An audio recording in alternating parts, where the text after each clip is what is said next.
Dans le film Molière que j'ai vu hier, on note par exemple, dans les publications de l'époque, que l'école des femmes, ça s'écrivait l'escole des femmes. E-S-C-O-L-E. La question est de savoir comment on doit prononcer le E-S, le S en français aujourd'hui. Et on fait une erreur. On croit que, par exemple, quelqu'un aujourd'hui, il lirait le mot escole, il dirait escole, alors qu'il fallait dire école. Parce que le fait d'avoir mis un accent, c'était une façon, effectivement, de préciser les choses. Mais je pense que, d'ailleurs, quand on dit, par exemple, les enfants, les ES, ça se prononce et. Pas besoin de mettre un accent. Pourquoi est-ce qu'on n'a pas mis un accent à la place du ES pour l'article défini au pluriel? Pourquoi? On peut se poser la question.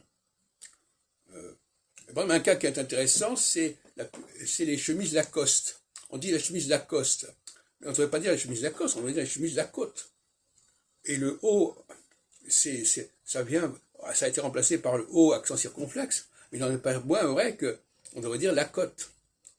Un autre enseignement du film d'Ariane Mouchkine, qui aurait pu d'ailleurs venir par d'autres. Par exemple, il y a une affiche de théâtre où on dit telle représentation aura lieu le 21e jour de février, par exemple. Eh bien, on écrit comme ça. On ne dit pas le 21 février. On dit le 21e, comme en anglais. Voyez-vous? Donc, nous, on a perdu. D'ailleurs, c'est un des cas les plus bizarres de la langue française. Au lieu de dire Henri le 4e, on dit Henri IV.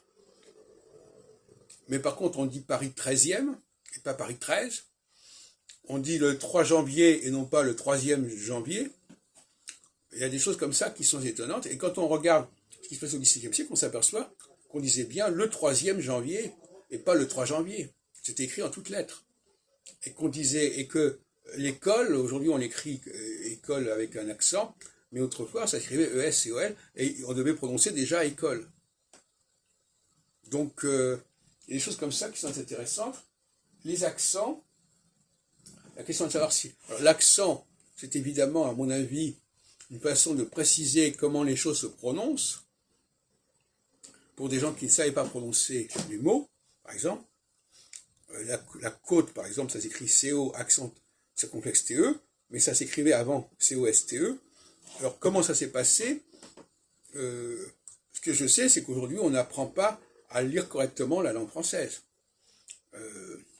Il est clair que même quand il n'y a pas d'accent, il faut aussi ne pas prononcer le S. La forêt, alors les Anglais disent forest, mais c'est une faute de lecture.